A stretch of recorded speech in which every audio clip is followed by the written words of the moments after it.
Ladies and gents, welcome back to The Random. It's your host, Smallwood Worldwide. We're back again with another video. Today, as you know, because you see the Goodman brothers here, we're back for our Takeoff Sports Talk segment. Shout out to the Goodman brothers. We got Aj, we got Greg Goody, we got T in the building. And today we're bringing you our low-end theory episode. So we're going to kick things off with Ja. What are you doing? Ja Morant, if you haven't heard, went on IG Live while at the strip club, flashed a gun, number of other questionable videos that came out. Bottom line, he's now suspended for 8 games. Lucky him for the league before he gets a chance to come back for the playoffs. Fellas, what do we think Ja Morant is doing? What is he going through? Why would he flash a gun, of all things, on his own Instagram Live and try to go on like life is all good there? T, kick us off. What are your thoughts there? And I got a lot of thoughts when it comes to Mr. Ja. But he's growing up in an era where the social media stuff is important. And, he obviously wasn't thinking clearly when he filmed himself doing something like that. But what I think about Ja Morant, I think that he identifies as being tough. Like his persona is tough, like the way that he plays. I remember when he was a rookie in the league and, he's skywalking, he's slamming on people and they're saying, you're a great player. We want to make sure you stay here for years and years. You keep playing like that, you're probably going to get yourself hurt. He would always say, hey, man, I grew up playing on the concrete. I'm tough. I think he identifies as that. And I think that because he sees himself that way, the people he attracts see themselves that way. And, the people that he hangs out with all identify with being tough. I mean, being hard is a different thing. And it seems like maybe he's, now that he's, he's young, he's rich, he feels invincible. And maybe he's kind of, tiptoeing into maybe wanting to portray something that's a little past where he should be portraying, right? So I think that's really what's going on with him. I don't think he's got any psychological issues or anything like that. I mean, he went to college a couple of years, right? We didn't hear anything there. He's obviously was in the lab working on basketball because he came back much better, even within the context of his pro career. So I think that, he's young. He identifies as being tough. He's kind of at the stage where he's a recognized celebrity and he can get away with things that none of us here can get away with, right? So, I think he's just kind of testing his limits and his friends are along for the ride and they kind of have a similar attitude. And I hope that they don't do something dumb while, so dumb while he's there that he ends up getting pulled into something really, really serious, like more serious, I should say. But I think he's going to be all right. I mean, he's young, and he did go and I have some conversations with people and I hear pundits talking about him only being there for 8 days or something like that. But the way that I saw that, so like, let's just say you start to develop a habit where you're winning a lot and you're celebrating, so you go out drinking a bunch, right? Mm-hmm. Somebody says, hey man, you might want to slow down on drinking like that. And so you say, yeah, this might develop into something. I'm going to go spend some time in Alcoholics Anonymous, whatever. He's not an alcoholic yet. So he doesn't need to stay there and do the 12 steps and all this kind of stuff. Maybe he just needs to go there and kind of be shocked into, okay, this is what it could be. And, they give you advice, they give you pointers, they keep in touch and you do some kind of sessions outside of there. But I honestly think he's going to be all right. He seems to have a pretty decent head on his shoulders when I see him at the microphone. Yeah. When he's being serious. So I personally think he's going to be okay. No doubt. Greg, give us your thoughts. Ja, are you thugging or not? That's the only question I have. No, real talk. Ja needs better friends. That's really what this all boils down to. He just needs better friends. The dudes he's kicking it with, I don't know if those are their ideas or his ideas, but someone needs to be there to be like, you probably shouldn't be doing that. And if you are doing that, maybe you don't record it. Like he needs better friends to surround him. And apparently his dad is hanging out with him and kicking it while this is going on. So OT. Yeah. Usher's stunt double need to step it up, man. I know he's paying all the, his son paying all the rent, but you're still a father, man. You got to father up. I'm sorry. I don't think any of the ball boys will be doing that. I don't think that's going to happen, because their dad is about that life. And it's good because I like both of them. I mean, John's my guy. He's an excellent player. Mm-hmm. I mean, he's on his way in a few short years. LeBron James will be gone. Kevin Durant will be gone. And he's going to be one of the top American faces in the league. Yep. Sure. It'll be him, probably, what's his name, on Boston? Jason Tatum. Tatum. Yeah, Jason Tatum. Yeah, look like light-skinned Montel Jordan. Those two are going to be like the biggest American faces in the league. They're going to be getting all the sponsorships, all the money, and everything else, because the rest of the team is going to be just Luka about to eat, and Embiid's about to eat, because Embiid's got personality. I don't know about Jokic. Yes. I don't know if they're going to come out with any Slovenian shoes, but he's going to be one of those. Ja's on his way to being one of the faces of the league. He's on his way to being like on an Allen Iverson level in this league. Like, he may not be the best of his era, but he's definitely going to be iconic. I mean, whereas there's very few people that have the skill set and the swag and everything else that he has. He's a great player, and I don't know. He's not crazy or anything. Maybe some pressure has gotten to him. Maybe he is blowing off steam in a wrong way. But none of that happens if you got a solid team around you. Facts. None of that happens. LeBron James, prime example. Prime example. Excellent team around him. Everybody's about their business. And I've never even heard about Rich Paul getting a speeding ticket, much less LeBron James. You know what I'm saying? I've never heard about anyone getting in any kind of trouble. LeBron's got a speeding ticket, but that's not there. The worst thing that I heard about LeBron James' camp is, I don't like the fact that this guy doesn't have a college degree and he's doing this well. That's the worst thing that I've heard about his camp. It's that he needs better friends and better surroundings. And so I don't got a problem with him. He's 23. Go to the strip club. Have a ball. You know what I'm saying?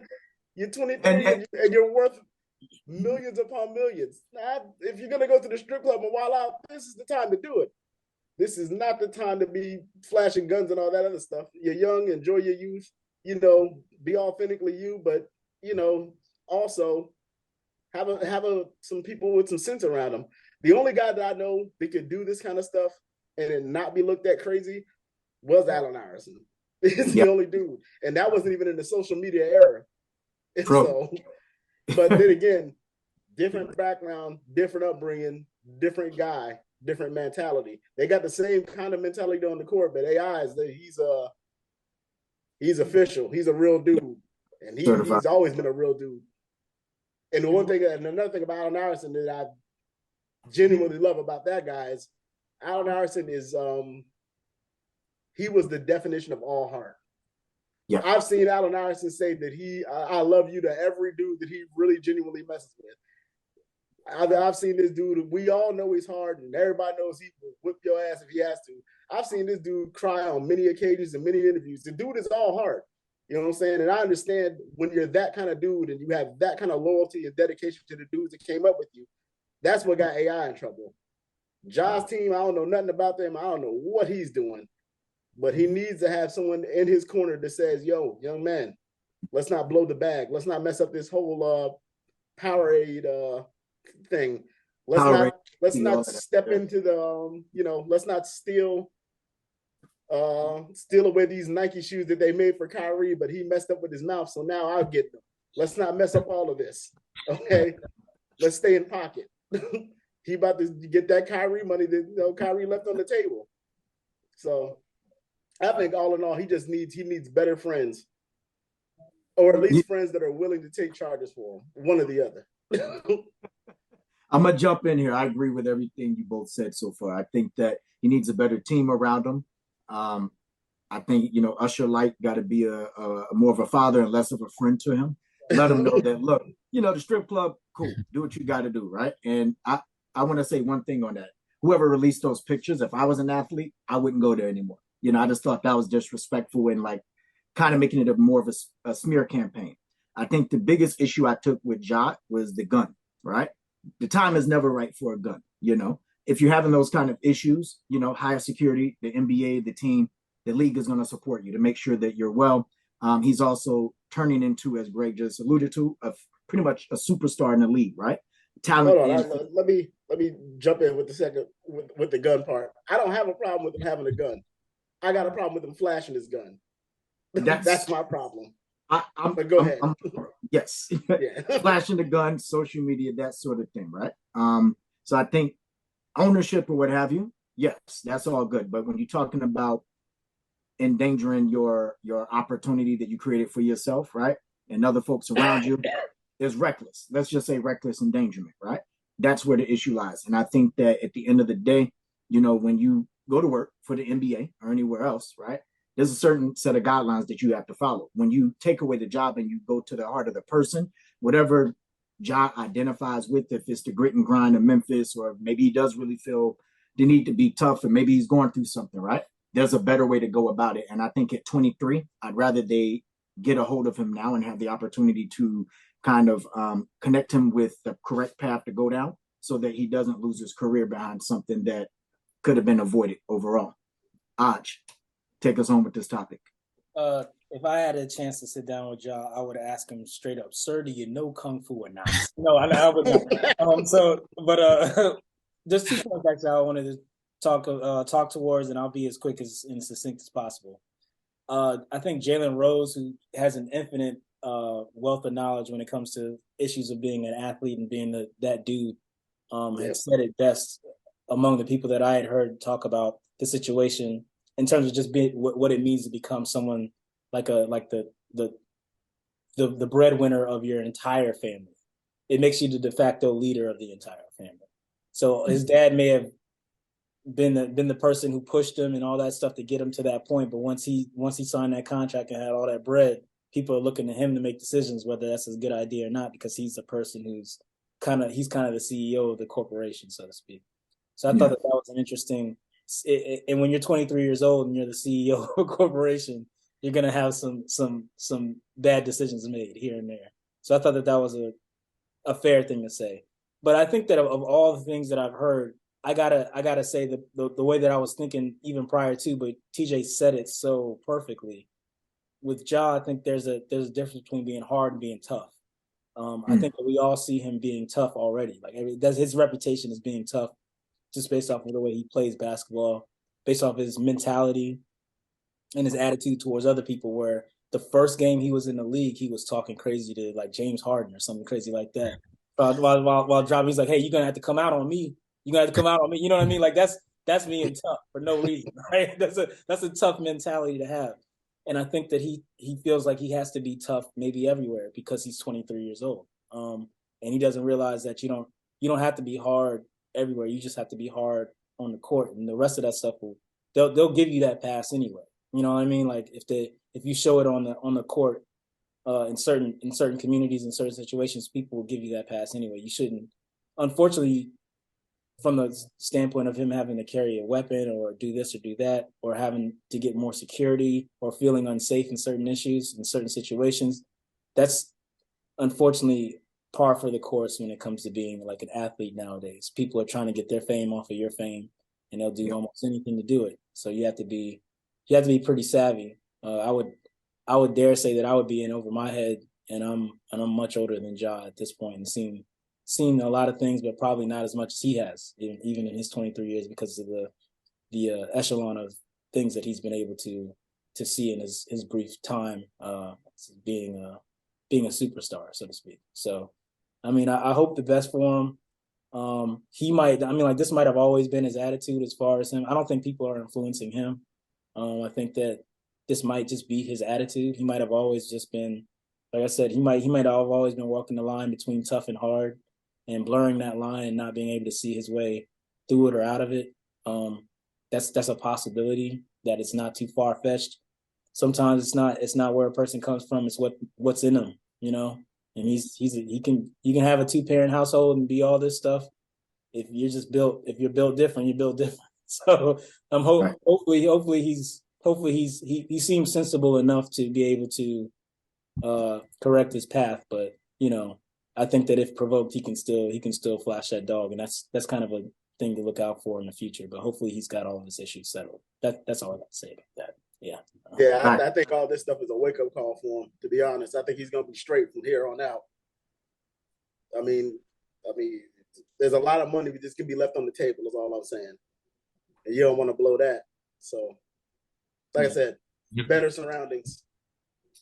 You can be hard, but have some friends that have some guidance. Somebody who can reel you back in when you need to be reeled back in, or someone who can take those charges for you. Like I said. But it brings to mind transition time. When you look at Memphis, I think it came out a couple of days ago that when the team travels on the road now, they're no longer going to stay overnight in cities like South Beach or what have you. They're trying to reel it in. So I'll throw in a bonus question here. Do you think that Memphis Grizzlies should have a veteran in that locker room, true veteran presence to kind of help the players? There's a reason clearly that they're not allowing them to stay overnight. It seems like something that's been ongoing for a while. So that's where the beef with the Warriors came in. Is the whole beef with they have with the Warriors is because they had the vet of Iguodala, and Iguodala didn't want to play there, and they were like, "Well, F him, we don't need him." And he went back to the Golden State Warriors, and they won. And he was like, "Oh, I guess you do need me, right?" They were like, well, you weren't playing when we asked you to, so F you. And then that's how that whole thing started. So he would have been a great vet for them. But people actually that's one of the things that's missing in a lot of NBA locker rooms these days. Back in the day, you would have a Udonis Haslem who's been there since Jesus learned how to walk. He's been there forever. So back in the day, you always had at least one vet, if not anything, a locker room guy, a guy that can look over the youngins, tell them where the pitfalls are, all on and off the court, everything else. It's like having a whole nother coach, on the floor, and it's also like having a father figure outside of the floor too. I mean, you go back and listen to these other guys, like Charles Barkley had a story about how Moses Malone basically saved his career. He sat him down and had a talk with him, and they respected that, and then he put in that work. I suppose like Steven Adams would qualify, but I mean, Steven Adams, although he does have, in my view, the respect of most people who watch and play basketball. Yeah. Most people aren't going to be like, oh, well, Steven Adams is going to reel him in. It's like, I don't think Steven Adams. They said he tried to talk to them actually not long before the incident happened. Yeah. I could see, I mean, he has the clout to do it, but I don't think that's his nature to do it. You know what I mean? He's just one voice. And plus, that's just one voice. Yeah. Yeah, I was like, he's the only one. You know what I'm saying? Like back in the day, you had a couple of Bill Cartwrights, just hanging out there. You have a few. Yeah. You had a few Robert Parishes out there just being like, "Hey, young man."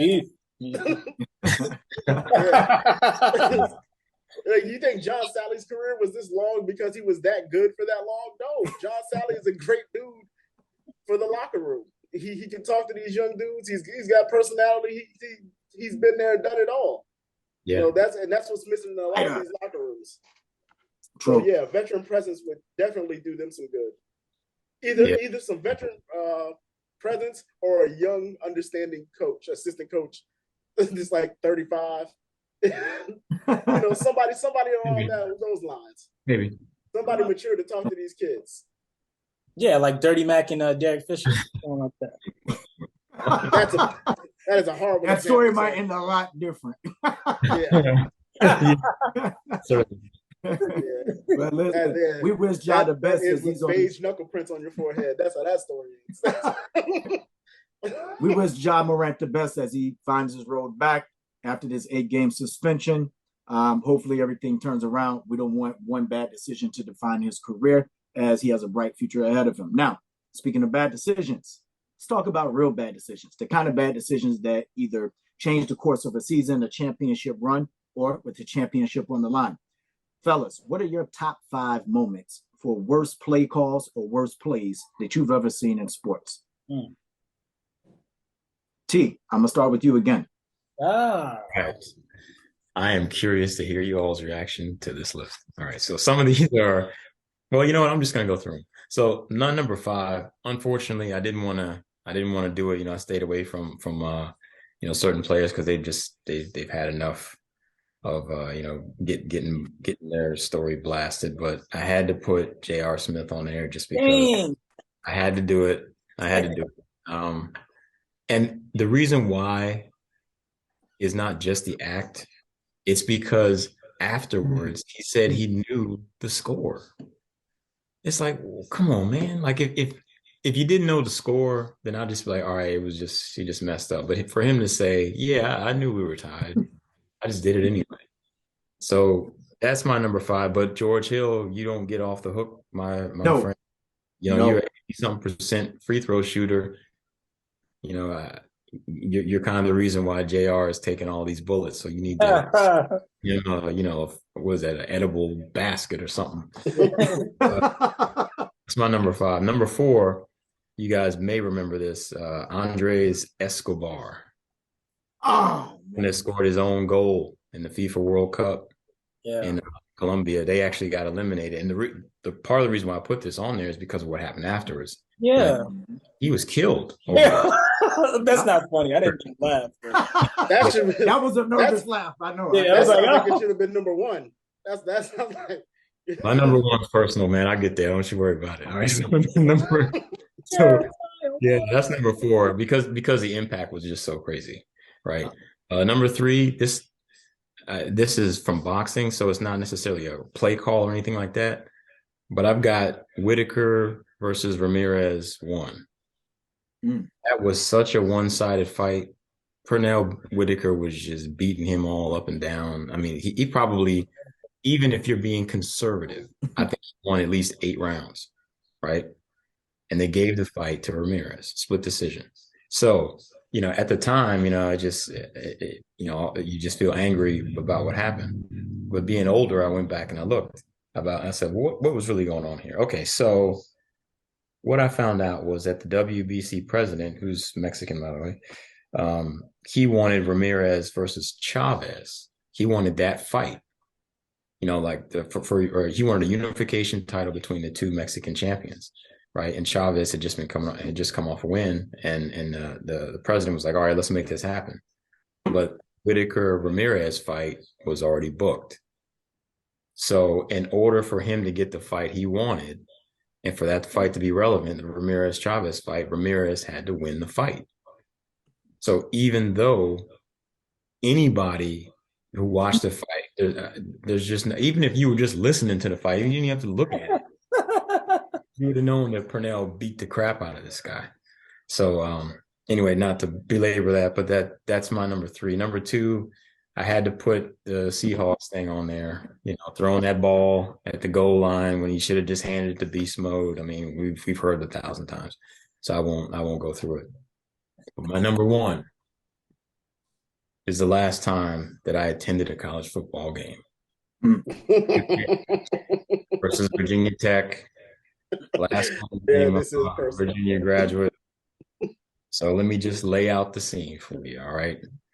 Last quarter is probably about 40, maybe about a minute left. UVA is up. We're up by like 6 points, right? They give up this long touchdown. So now UVA is down by 1 point, right? Get the ball, drive it all the way down to it's field goal range. We had a really good kicker. We're in field goal range. So could have kicked the field goal. There's about 6 seconds left in the game. Could have kicked the field goal and maybe won the game, or at least, have an opportunity to win the game. They decide to throw this. I mean, I guess it wasn't a bad pass. It was just an easy play to read. Tech player just basically just runs, catches the ball, and just keeps on running. Just keeps on running. The UVA sideline coach is sticks his leg out to try to trip the kid when he's charging down the sideline towards the end zone. And, he didn't trip him. So the kid ended up getting a pick 6 and we lost. And that is the worst call I've seen in person that just broke my heart into a million pieces. Yo. My list is done. Nice. Arch, tagging you in. Let's go. Yeah, I'll go next. So my number 5 too is J.R. Smith. I'm gonna belabor that point because JR's He's done a lot. He's a cool dude. I'm not gonna. My number 4, and I have a couple of current ones. This one being among them. Dallas Cowboys' last play of the playoffs this year when Elliott got pushed to hell. Like he got pushed to hell. He sunk down that was a piss poor play, piss poor design. That was really, really bad. My number 3 was actually from this week, and that was the Furman UVA game when the kid threw the ball during the press. Horrible. He just threw the ball across court unnecessarily. Like that was really unnecessary. That was really, really bad. I don't know why he did that. I don't know why he did it either, because I think he could have dribbled through the defense actually after he. Even if he didn't, he could have got the violation. It would have been less time. Yeah, it would have been. I mean, there was a lot of things he could have done. He just got lemon booty, and that's what it is. My number 2 is also the Pete Carroll call because it was the Super Bowl. That was a tough call. Or Russell Wilson, depending on who you ask. Depending on who you ask. But my number 1 is when Ben Simmons passed the ball against the Hawks when Trae Young was down there. He passed the ball on that fast break because that was the end. That's pretty much the end of Philly's chances really to win. I think that this year's – I mean, it's just made it increasingly difficult. Giannis is a monster. Embiid is good and all, but, Boston's coming on strong. I think it just really took all the wins out of the sails. And if you really think about it, Ben Simmons has been a shadow of himself ever since. I felt bad for Embiid after that happened because – we kept about him being in and out with injury, sickness, but Embiid was delivering. He was there. And I mean, the Hawks series, that was an odd series in the first place in terms of like the Hawks shouldn't have been that close and it shouldn't have been that big of a deal. But that was a breaker and everybody knew it who saw it, who watched it. It was just, that was one of the worst plays, if not the worst play I think I've ever seen. From a person I've done stuff where people are like, yo, he was right there. Why didn't you shoot it? And you don't see how it looks. But when I saw that, I was like, if that's how that looks, I'm going to overshoot because I don't want ever to be associated with that. He's 6'10". He's 6'10". Trae Young might be my height. I know they list him at like 5'11", but you're not a Sixers fan. Listen to how infuriated you are after you. That's what I'm talking about. Exactly. I'm not even a Sixers fan. I'm like, yo. He should have dunked it. He should have dunked it. What was the worst that would have happened, though? He would have got fouled? Like, come on. The one thing he shouldn't have done is what he did. So. Yeah, it was the worst move. And then when he passed it, the guy got fouled, and then he missed like a free throw. It was just a bunch of suey. You know what I mean? Suey. So that's it. No, that's a dope list. I'm gonna jump in because most of mine have been taken. I'm gonna let G take us home here. Great. So my number 5 was also J.R. Smith. It hurt because I'm a big LeBron fan, and I thought that they had no chance in that series against the Warriors. And LeBron put up epic numbers: 51 points, 8 rebounds, 8 assists. And I thought that despite, again, old buddy choking at the free throw line, J.R. Smith, I watched that replay that like 100 times. J.R. Smith, I think, is 6'8", 6'9". Had he gone up, Kevin Durant was on his back foot, couldn't have blocked the shot. He would have at least got fouled trying to dunk it or lay it up. And Smith has hops, by the way. Yes. Oh, don't he? And he turned around and dribbled the ball full speed the other way, and it was like something out of a movie. I'm like, what is he doing? And you see the teammates being like, yo, and you saw Golden State in disbelief. Listen, I know he's taking a lot of heat over this, but he needs more. What were you doing? There's no way you knew. There's no way you knew to score. I don't want to hear that. No. He's lucky he's not number 1, but he was my number 5. My number 4 is a guy that lately has all the shit in the world to say about quarterbacking, Dan Orlovsky, right? But this guy seems to forget his own play. And he had several of these kind of plays, but there's one in particular, he was scared out of his mind, and he just took the ball, ran out of the back of the end zone, almost ran into the goalpost, and didn't realize that he was out of bounds. They're blowing the whistle like, damn, the play is over. And he's like, why you guys stopping for? What's going on? And it's like, B, you ran out of bounds. That's why. By about 10 yards. Yeah. He was seeking safety and he got it. Do you know what this badge is talking about? He was like, I was trying to get some safety. The protection wasn't enough, but that's my number 4. My number 3 was originally Zeke lined up at center because I like Zeke, but I replaced it once Odds brought it up. But you can understand, horrible play design, right? So I called it audible. I love boxing. I love women's boxing. And Sinencia Super Bad Estrada fighting Miranda Atkins was the biggest waste of time mismatch ever. It was like, you've probably seen this as a meme by now, where she runs out to go fight and the chick just stands there in the corner, gets pummeled, knocked out in like 7 seconds, right? I just thought terrible. It was dumb. It was you could have got her killed. What they said about Will Smith in the slap, right? You really could have got this chick killed. She didn't have enough experience, and you're talking about going against a world champion, and even her gear looked like she looked like the female version of Little Mac, okay, from Mike Tyson's Punch Out. That's what it was, and I was just like, wow. It looked like they stopped by Dick's Sporting Goods before the fight. Exactly. That's what I'm saying. So it was like, that's my new number 3. My number 2 would have been my number 1, but the pain has subsided right now because, I'm not a New England anything or Boston anything fan. And I thought Pete Carroll not giving the ball to Marshawn Lynch was the worst call I've ever seen in sports history. That was intentional. The man got you 9.5 yards on the previous run. He caught a 24+ yard pass on 4th down in a Super Bowl to help bring you back. And the way you repay him is saying, yeah, we're not going to give you the ball. I never understand it, but listen, Russell Wilson and the Seahawks could have been, Richard Sherman and the Seahawks could have been back-to-back champs that year. So, woulda, coulda, shoulda. My number 1, TJ highlighted it as a huge, huge World Cup soccer fan. The Andres Escobar thing was tragic. And, Colombia was picked pretty much to win that World Cup in the U.S. 1994. And they lost 2-1. And the reason they lost is because he had a own goal. He was trying to clear it, and it was an accident. Stuff happens in soccer. Ball bounced the wrong way, but with countries like Colombia, you can't do that. And so, unfortunately, like he said, a few weeks later, he was gunned down in his hometown. And I just thought that, it stunk because you saw the horror in his face, not just when it happened. Because remember, there's a lot of things that go on, and we'll just say it like that, right? That goes into World Cup games. You can understand and surmise what those are.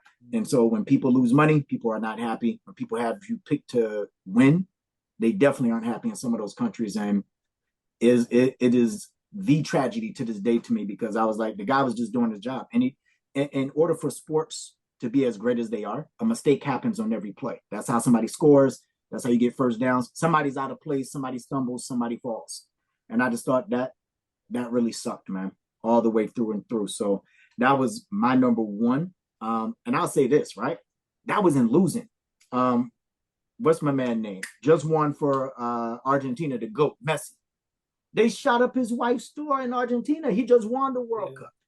That just, it just, you can't win. It just tells you. But look, anyways, Greg, take us home on this. All right. Literally everything that y'all said has been taken. Those are all on my list. So now I'm going to have to come off the cuff. So these are going to be in no particular order. All right. The first one I'm going to mention, Oscar De La Hoya versus Felix Trinidad. Oh, boy. The way he decided to fight the second half of that fight was the worst thing that I've ever seen in a boxing ring. De La Hoya was winning by a landslide and then decided to run from like round 5 on, which cost him the fight. Yep. Now, in my opinion, he still won because Trinidad never really hit him. Nope. But the fact that I don't know what his corner said to him or what they were thinking. That was the dumbest thing that I've ever seen in a boxing ring in my life. Like, you can say he got robbed, but he robbed himself. It's like he got high and then broke into his house and took his own TV, then reported it to the police. It was just he sabotaged himself in that fight. It was the poorest decision I've ever seen. Next, Kobe Bryant in the playoffs. When he decided not to shoot the ball an entire half. That's a great. That is the most selfish shit I've ever seen in my life. That was like by number any 6 professional athlete I've ever seen, especially one of his caliber. That does not take away from Kobe's greatness, in my opinion, but that is definitely the lowest of low lights in his career to me.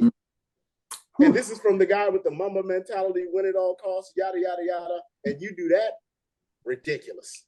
Yeah, selfish, childish, unruly. Insubordinate. Truers, you know what I mean? Next, Bill Butler of the Boston Red Sox. Oh. Boy, oh boy, oh boy. Oh, man. That curse, the great Bambino's curse never seemed more real than that man letting a ground single go through his legs at the first baseline with the game on the line. I mean, there was still another game after that. But clearly, that was one of that may be the biggest mess up in Boston since they traded away Babe Ruth. Just like, I don't know how he lived with himself. I'll put it like this: if he did that in the World Cup, he'd be dead. that's how bad of a mess up this was. They would have killed him. It's ridiculous. It is one of the worst bloopers I've ever seen in my life. I was just like, it's still gut wrenching to this day because they had not won in so long. It was just like, yuck, you got to move. Like, he's got to fly to his home games. That's how bad that was. He can't live in Boston no more. Next, any loss that the Cowboys had with Tony Romo as the quarterback in the playoffs. We're talking about a reel of screw-ups that just every other year. Interceptions. Do the Benny Hill music, yo. Fumbles. Anytime Tony Romo is the worst playoff clutch performer I've ever seen at quarterback. It would, like, the flubbed field goal, the interceptions, even the Dez Bryant one where he caught it and was technically down. Like, Tony Romo, it's just everything he's done in the playoffs. Just terrible. At least every time they lost, it was directly and 100% his fault. Like, every time. And it was fluky, jinxy, and bad. I can't listen. You can't listen and you will, sir. Okay, what was that? That was number 4, right? 4. All right. And geez, let me see. What is one more that I can throw in here? Ugh. Well, I'll be honest with you.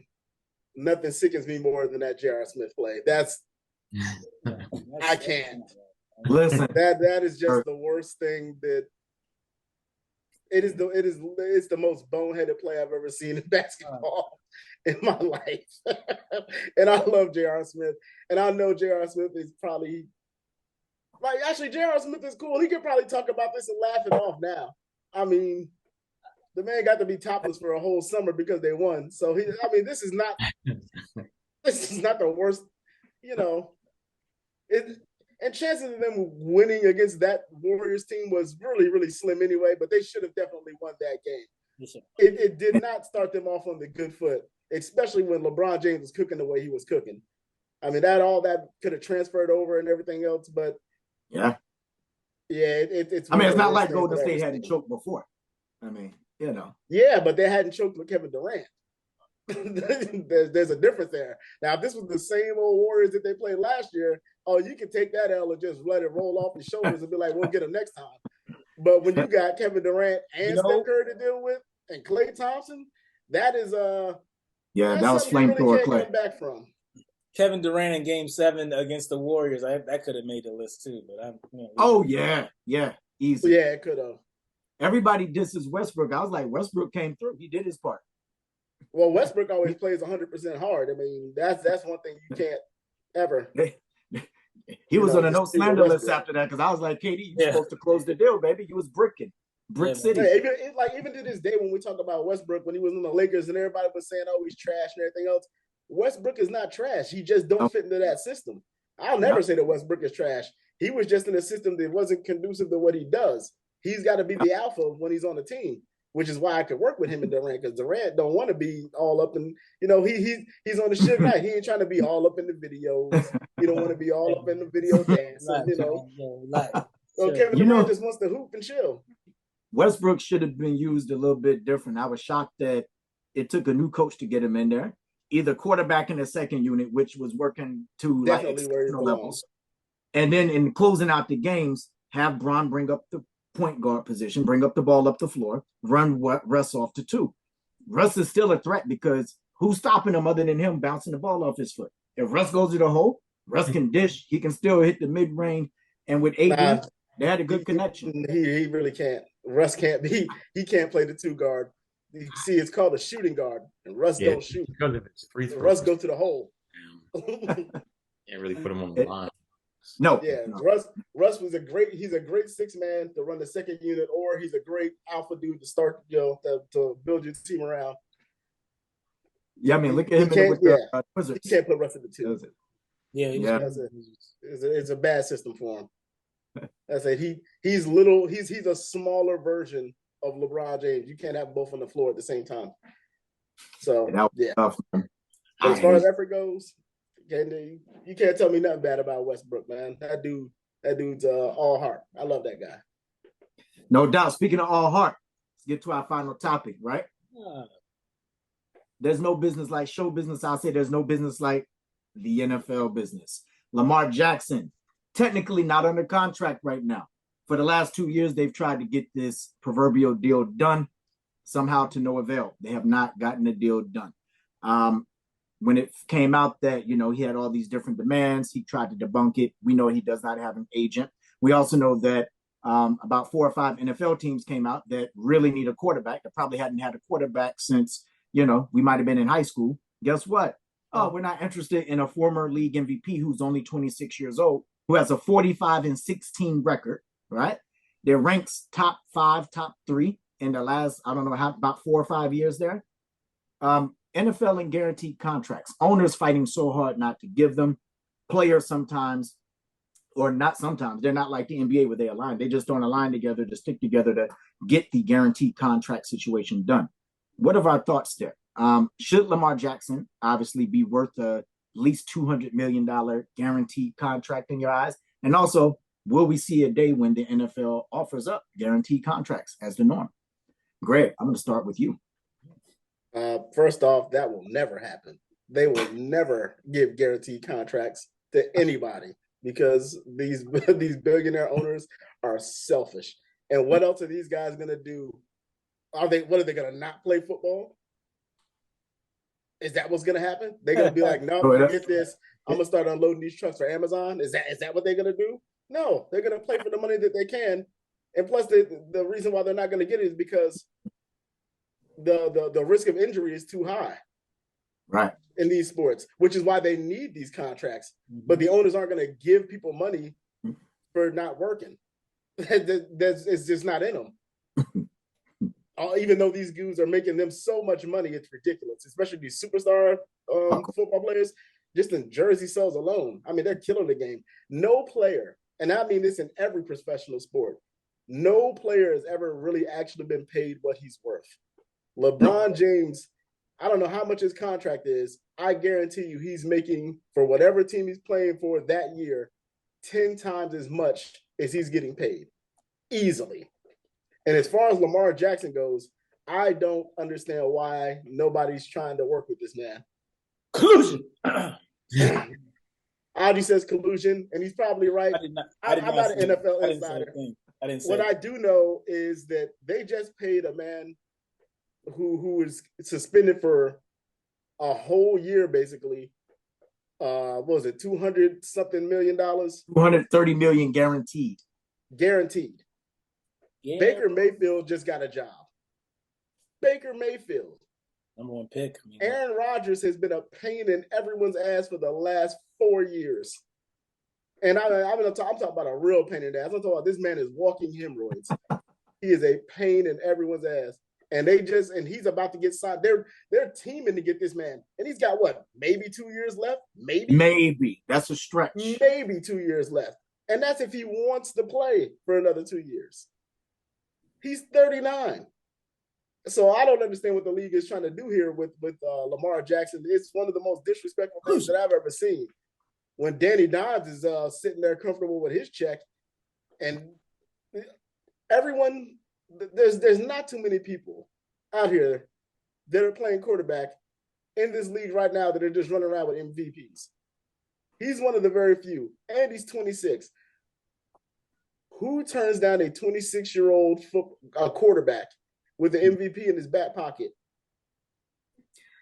And he won the MVP. It doesn't make sense. Nobody.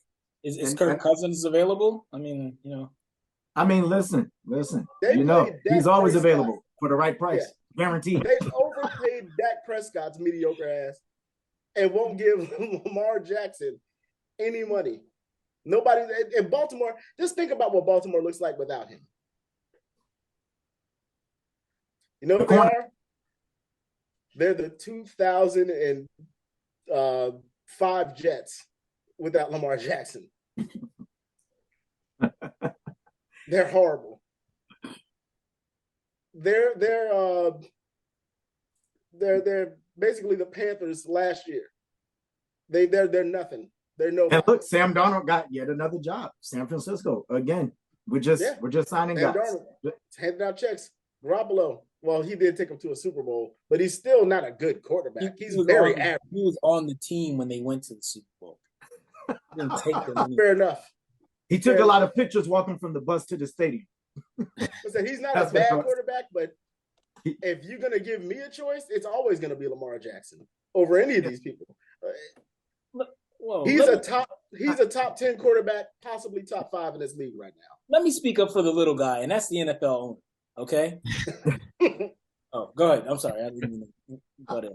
I'm pretty much done my rant. I'm just saying it's unbelievable to me. It makes absolutely no sense for this guy for teams not to be fighting to have him. Yeah, I'm gonna jump in. Right, it makes zero sense when you talk about the fact that he's not only available. Let's start with the Baltimore Ravens, and I think Acosta DeCosta. Forgive me for messing up your name here. The GM.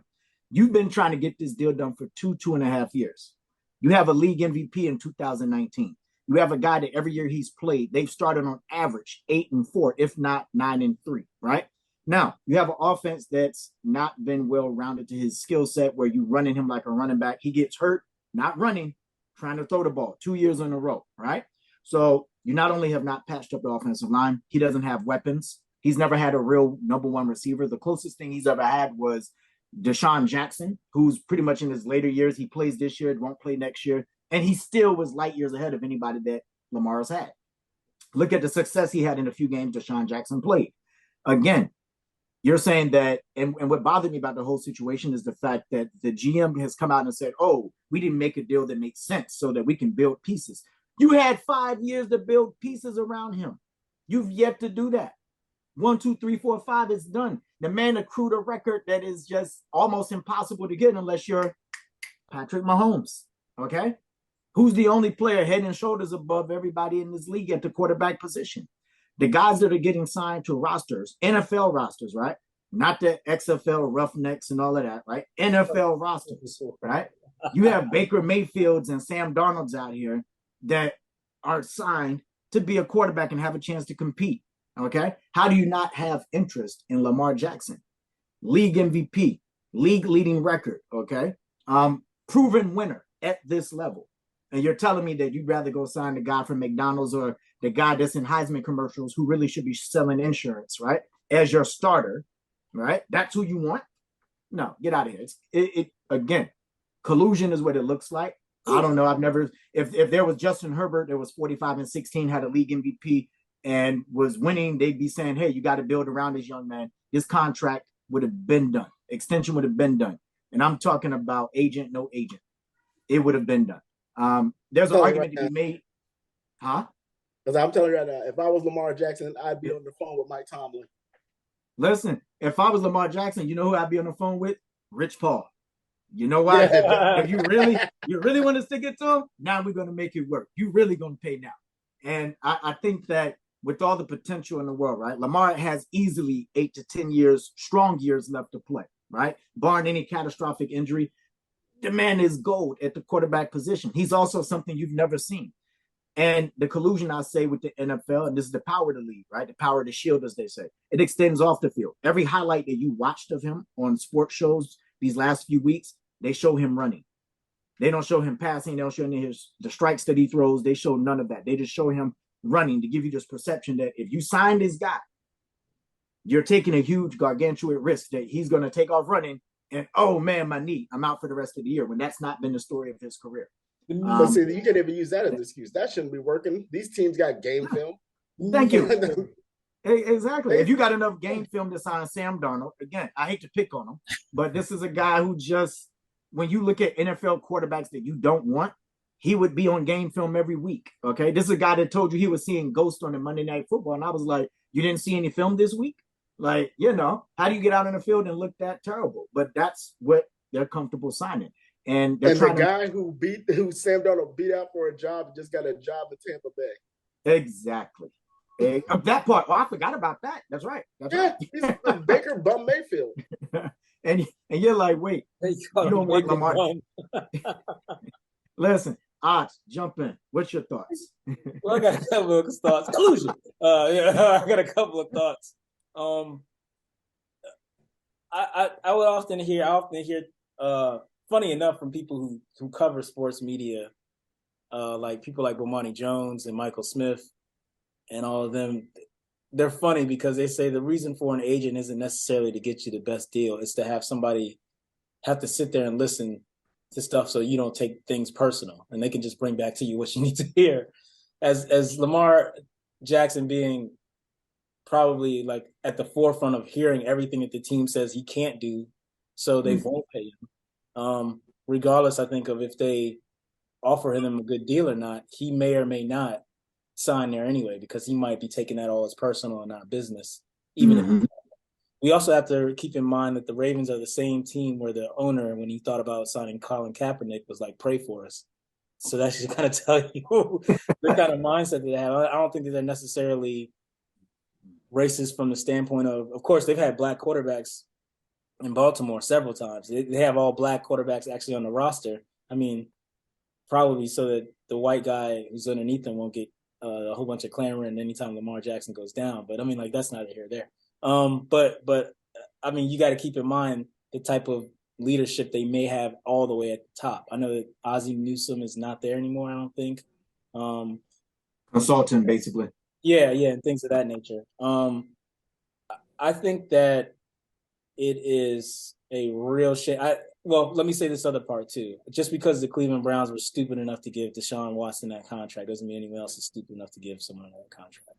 And I'm not saying that to say that Lamar Jackson doesn't necessarily deserve that contract. He deserves probably better than what he's been given. But at the same time, people are like, yo, no one's following the Browns, though. Like, no one's doing what these idiots did. Like, I think that's how they're looking at it. And they're like, we got to put a stop to this shit right now. Otherwise, we're going to have to pay Danny Dimes $80 million a year. You know what I mean? Like, that's what they're looking at it as, right? So from their perspective, they want to try to stop this oncoming onslaught. And the person that they chose the wheel stopped on was Lamar Jackson. Now, he's probably, for as far as you trying to prove your point, he's probably the worst person you could. There's only like one other person with the accolades that he has that's in the league right now, Patrick Mahomes. If you want to, you could say Joe Burrow's gotten to a Super Bowl, so that might be another accolade over him. But honestly, Aaron Rodgers, but he's an old head at this point. But other than that, you can't really have anybody with more accolades. You might have people you prefer. I personally don't see the Justin Herbert thing, but there's people who would prefer Justin Herbert over Lamar Jackson, right? But regardless of how you say it, if you say like who has been one of the 5 most productive quarterbacks in the league the last 5 years, it's the guy who they said probably should change to wide receiver, right? And that's the other part about this whole thing, is that he's been unfairly judged from the beginning, outperformed his status, outperformed everything, and they still have chosen him as the one to give the shit to, so to speak. And it's unfortunate for him. I think that he's not going to get his money. I don't think he's going to walk away from the league, but he might end up in a situation that is really, really bad for him. I would love to see him in Pittsburgh, but I could see it very easily going to where he's a Panther or he's a Texan. I could see that happening really, really quickly. And that's just setting him up for failure. And then for people coming back and saying, see, I told you this, I told you that. and putting him kind of in that light. But I mean, as far as Lamar Jackson goes, in terms of him being like he definitely doesn't deserve it. He's got everything working against him. So what's crazy to me is he's gonna sell for your franchise. You know what I'm saying? Yeah. Like Rams need a quarterback. They got beautiful SoFi Stadium, and trust me, it's a gorgeous stadium. Why not fill it up with people to come in and see? They're out on Saturday right now. But not only that, but it's like even the offer, even the tag offer that they gave him was the one where he could go out and explore with other teams, and that was even disrespectful because the whole point of a tag is so that other people can't get him. But they did that to try to prove a point, like, oh, see, you're not really that valuable, knowing that all these people wouldn't sign him because they don't want to be the ones who are like, yeah, we're going to open the floodgates for everybody to get this money. Now, I think the most egregious thing that I think I've seen this offseason outside of the Baker Mayfield things is Daniel Jones getting any money. Like, I mean, man, I'm telling you right now. And they paid him. They figured it out. The man asked for more money and they gave it to him. Let that sink in. And Daniel Jones is a poor man's poor man of Lamar Jackson. He's like a homeless Lamar Jackson. Yeah, he's a side of the street Lamar Jackson. All I'm saying is, like, right now, if San Francisco said, "Give me Lamar Jackson," that is a Super Bowl berth, and they need a quarterback. I think the Texans. Purdy's hurt, and what's his name? Purdy and Lance. Lance. That's it. Lance is hurt. Purdy's hurt. Lamar Jackson is a former MVP, and they've just proven that you don't really need a spectacular quarterback to win in San Francisco. Shanahan, if you had a spectacular quarterback there, good God. That right there is a Super Bowl. With Christian McCaffrey? Yeah, Christian McCaffrey. Right, Christian McCaffrey will run for 2,000 yards. Yep. It's going to be back-to-back all-black quarterbacks if you do that. That two-time Jack Dundee Award winner would definitely be all over the place. Oh, yeah. Lanes are wide open for him. Yes. Not to mention the rest of the team. Debo, I mean, it would, like, why wouldn't you do it if you're San Francisco? It doesn't even make sense. I mean, listen, why do that when you get Sam Darnold, which is what they did? Mind blown. Mind blown. T, take us home on the topic. This is about Lamar Jackson, right? Specifically. Oh, Lamar Jackson and what? Go ahead, Juan, tell him. Nah, Lamar Jackson and the guaranteed contracts in the NFL. Yeah. So not just for Lamar. So guaranteed contract. I mean, it's really about Lamar, but it's for everybody too. Yeah, exactly. I'll start with Lamar since we've been talking about him. I'm with Aj. I think he laid it out really well. The man has been terribly disrespected, in my opinion. It's unfortunate that this, when his time comes up, it just happens to be a time when the owners have to, kind of put their foot down, so to speak. But I think Lamar Jackson has always, unfortunately, been treated not like a quarterback who can run, but like a runner who can sometimes throw. Yeah. Which, in my opinion, is not true, right? Even in college, he went to Louisville or something. And I mean, they had decent receivers, but they didn't have, the best receivers in the NCAA or anything like that. He's kind of in this situation in Baltimore, and still his record has been 45-16. That says to me, if you win football games, if that's really what it's about, then this is a man that you would want on your team. I mean, to go complete red on him, what does he don't do? He does everything. Throw, he can run, motivate his teammates, right? He's one of the most exciting quarterbacks that I've ever watched play. Seriously, I mean, like, every time I watch him play, he does something where I go, man, that guy is so good. You can't even teach that stuff. He just got it. Whatever it is, he's got it. Yep. And I find it absolutely impossible to believe that these teams don't want him. I'm sure that they want him on their team, but that financial demon, on their right shoulder telling them don't do it because then you're going to open the floodgates. It's just too loud of a voice. And we've been using the word collusion because that's what it is, even though it can't be proven. All of their interests are exactly the same, then they all come to the same conclusion. That's just the way that goes, right? In a matter of minutes, by the way. In a matter of minutes. Yeah, in a matter of even with this, even with them not wanting to open up the floodgates and all that stuff, you know who you don't do that to? You treat special players special. You do that to a mediocre bum. Whoa. Like, this should be Danny Dimes' fucking problem. That's whose problem this should be. This should be Baker Mayfield's problem. Whoa. This should be one of those people's problems. Yeah, but this the should be guaranteed Lamar's money, problem. I agree with you, but the guaranteed money that they would be demanding won't be the kind of money that a former MVP with a 45-16 record is going to demand. I mean, it's obvious that he should be one of the highest paid. I'm saying, the only thing that's guaranteed with those dudes is losing records. If you want to win, hey, no, I ain't gonna skip over that. How much more extra money that you make when you win? Skip over that.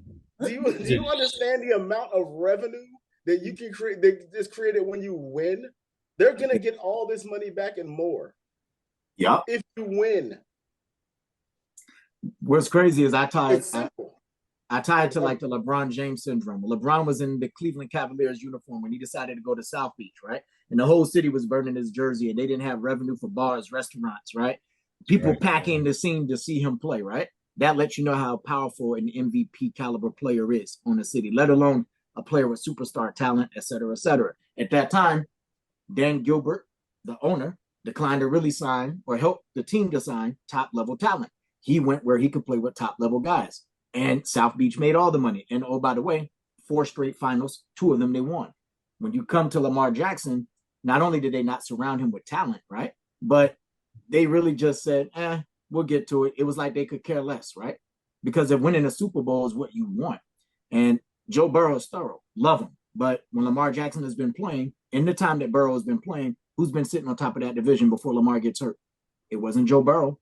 It wasn't any of the other teams. It was Lamar Jackson. They could have legitimately been undefeated this year, at least through week 9 when he got hurt. All the games they lost, they were up double digits in the fourth quarter. Right. Oh, yeah. The Dolphins loss was insane. He gave you 30 plus points. How do you lose that? Yeah. I mean, but it happened. I mean, but I mean, it just shows and I will say this. I will to give the Ravens credit, even though they probably don't deserve it in this case. There's not too many teams, and people might say that they did that out of pure desperation, but there weren't too many teams that were going to be like, not only are we going to hand this over to a rookie in like week 9, it feels like we don't have a chance to go to playoffs, but we're going to engineer everything around. So they did do stuff where they tried to make it better for Lamar, and the Ravens have always consistently been a good team and a good franchise in that way. But this game that they're playing now, they're playing hardball when they don't need to. When I look at making it better, I look at Joe Burrow. Joe Burrow got hurt, right? What did they have to draft? T. Higgins. They drafted this boy, Jamar Chase, right? Yeah. They started building that offensive line, which still needs a lot of work, right? They made sure that, hey, we're prepping you with this so that when you have that surprise Super Bowl run, which really wasn't a surprise if you actually watched the game, because he's very good. That team is very talented, right? You stopped it with what they need to be successful so that when he gets to a certain point, and I think his contract year is this coming year, if I'm not mistaken. Yeah. Well, Cincinnati did something that a lot of people don't do. They didn't outsmart themselves. They said Jamar Chase is the best player on the board. We'll just get Jamar Chase. Anyway, they were like, it was like when Bob Knight was talking about Michael Jordan, and Portland was like, well, we need a big man. He was like, yeah, you do. Draft Michael Jordan at center. That's what he was like. I like that. And they were like, nah, we'll go with what was his name? Sam Bowie. Bowie. Oh yeah, Sam Bowie, yes. And there you go. Air Bowie. And all they got was there. No championships. But no, I would love to see Lamar Jackson get paid but not with the Ravens at this point. I just feel like the disrespect is too far. The non-exclusive tag too far. All the teams, not saying that they wouldn't pay him that contract over Deshaun Watson, but just saying we have no interest in him overall. Disrespectful. I would love to see him go to the Steelers because that's their rival too. That would be crazy. Ooh. That's why I said he should go there. That would be crazy. Yeah, they had time to do right by Lamar. They really did. They did have plenty of time to build up that line and everything else. Crazy. But I'm wondering, like, there's a couple of owners that need to be piss test. The Jets, Tampa Bay, and San Francisco all need drug test mandatory. Yeah. It's ridiculous that they would not put this man on, especially San Francisco. It was not like Kyle Shanahan's never had to work with a running quarterback before. He had RG3 looking like a superstar. Well, RG3 was a superstar. Well, that's what I'm saying. He looked like a superstar for that year. And if you take a faster and better version of RG3, which is what Lamar is. Oh, yeah. With a better surrounding team, good God. I don't know if he's fast. I don't know if he's a better thrower of the ball. I watched Griffin at Baylor. That thing like soap on the rope. He was balling. Griffin he was bona fide, dog. That dude was. If he didn't get his leg snapped in half by a Haloti Naha, then that joint would have been. Yeah. But even then, you saw what happened, though, right? They drafted Griffin number 2 overall. Between him and Luck, they came up with Griffin. I thought you couldn't lose either way. Instead of drafting weapons or offensive line, you draft Kirk Cousins from Michigan State, who had never beaten anybody, didn't do anything. That's who the coach believed in, yo. I know. And then, he said, I'm going to go sign elsewhere for guaranteed money. Yeah, that's what he did. He got tagged twice. But he got tagged with a whole lot of money. Hey, you need to get paid again? How about one more time? You keep getting these 7 and 9 seasons. You think if we pay you enough, you might actually get us to 8 and 8? Here you go. Take that. Insane. Case Keenum was 13 and 3 with the same roster Cousins took over with, and Stephon Diggs quit, and they had to trade him to Buffalo. Let that sink in. And they didn't win through. How much money do you think they would throw at Josh Allen if this was the situation? Josh Allen, all the money, the bank, all of it.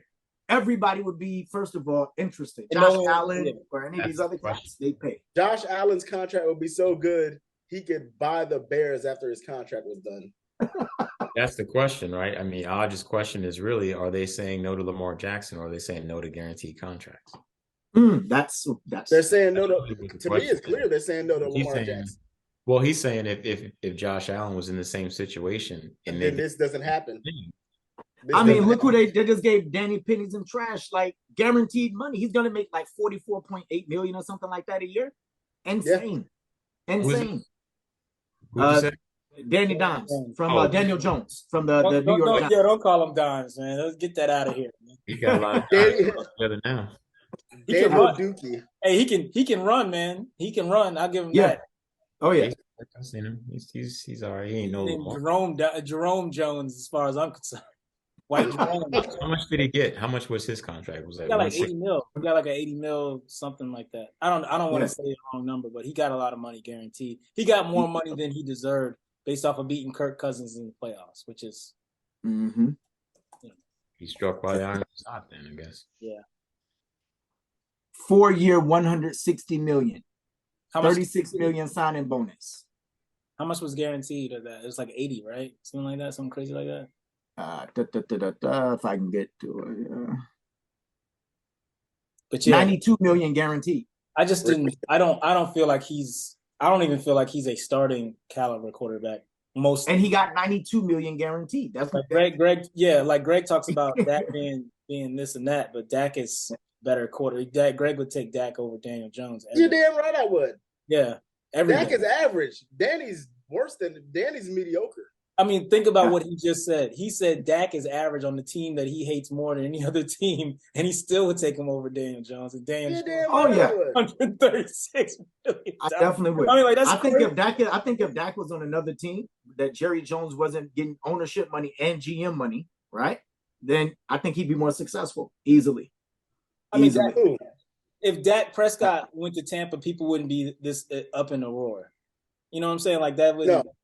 No one would be upset if he's getting moved around in any of these positions. But Yeah. I mean, you got that's not a people who bad are quarterback at all. He's not a good quarterback either. You have people who are average or below, even want to give them average, getting offers, and then you have this guy who is top 5 in the league, and people being like, "I'm good on that." Doesn't make sense. Yeah, it doesn't make sense unless you put it about dollars. I'll put it that way. Ladies, listen. I don't know if it's a race thing or a personal vendetta against Lamar Jackson. What I do know is anybody else who's in that top 10 quarterback list, none of them are treated this way. Not a one.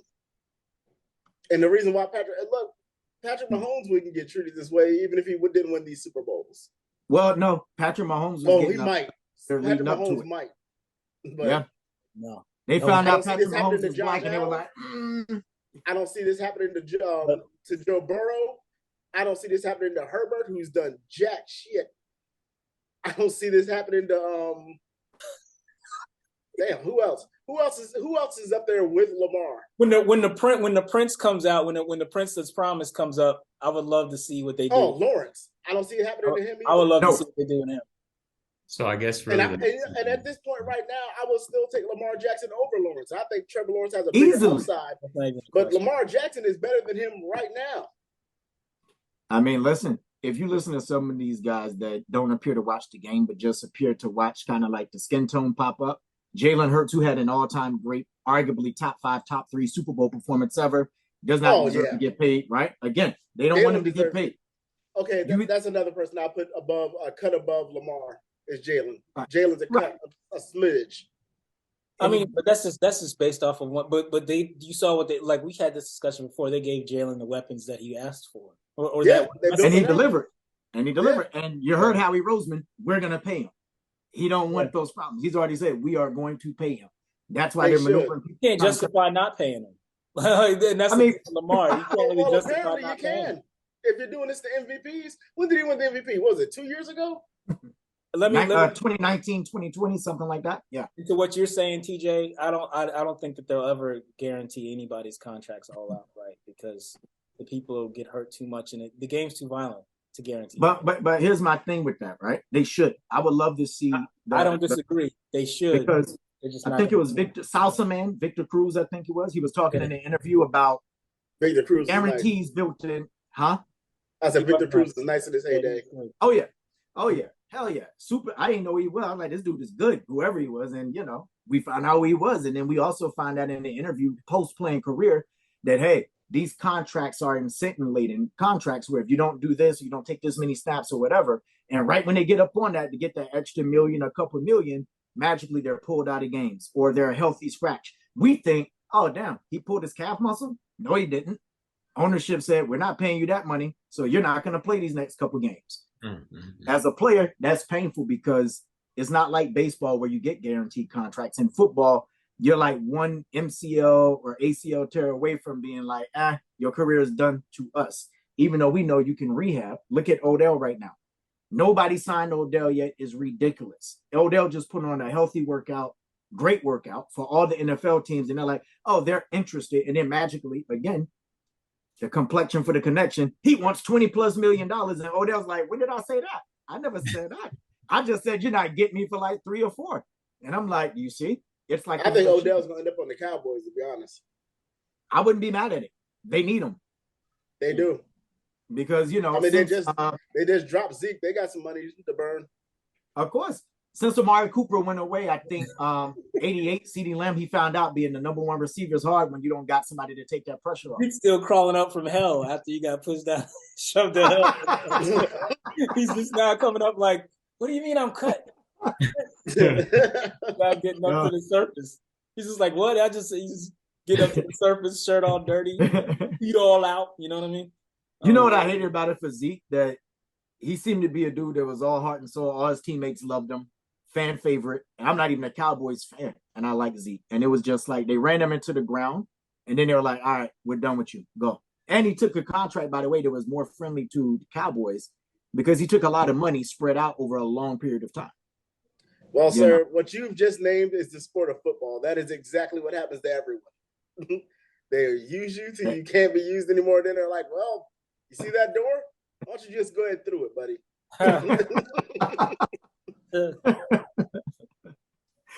Listen, yeah, that happens to the best of them, man. That's just part of the game. So I mean, I'm sure somebody will end up picking up Zeke, but he'll never be. I don't think he'll be starting on anybody's team.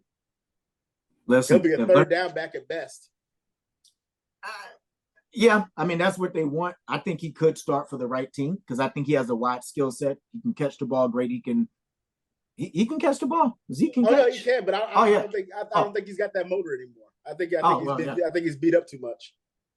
Like I said, he's good. He's a good power back for third downs at this point. He's a good blocker too, in spite of that last play. Wow. Yeah. If you don't put him at center, he can block pretty decent.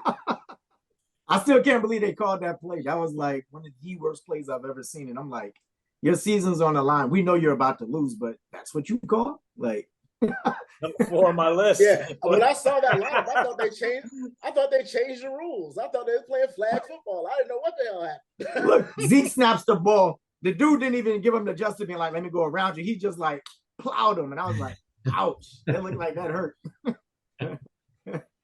And they're like, Kellen Moore almost parlayed that into like a head coaching job, by the way, which was crazy. Yeah. Yeah, that was Zeke's version of the butt fumble. That's the most embarrassing thing that's happened to him, man. That was ugly. That wasn't his fault though. It's just what am I do, coach? I know he looked at Mike McCarthy like, you sure about this? You trust me, kid, it'll work. The 49ers coaches called a timeout because they was like, ain't no way they snapping the ball on that bullshit. They were like, there's something amiss here. They're trying to trick us. Timeout. Like, nope. We're going full steam ahead. But listen, folks, the game is the game. Worst case scenario, you get steamrolled like Zeke. Best case scenario, you get a chance to get back on track like Ja. Shout out to you at home. Don't forget to like, comment, and subscribe. This is our Takeoff Sports Talk segment. We'll see you again soon. Peace.